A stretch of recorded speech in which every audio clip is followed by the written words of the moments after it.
இப்போ இங்கேயும் பாருங்க ரோட் டேமேஜுங்களா. இந்த ரோட் டேமேஜுக்கு நம்ம ஃபர்ஸ்ட் கியர் போட்டு க்ரீப் மூவ்மெண்ட்லயே நான் வண்டியை ஏத்துறேன் மேல,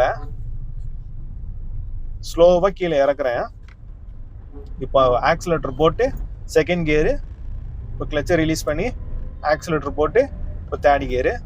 சைட் மிரர்ஸ் எல்லாம் நல்லா வாட்ச் பண்ணணும். இப்போ இந்த டிவைடருக்கும் நம்ம காருக்கும் நடுவில் கேப் இல்லை. ஒரு டூ வீலர் நுழையவே முடியாது. டூ வீலர் வந்தா லெஃப்ட் சைட்ல தான் வர முடியும். வராங்க டூ வீலர் வராங்க,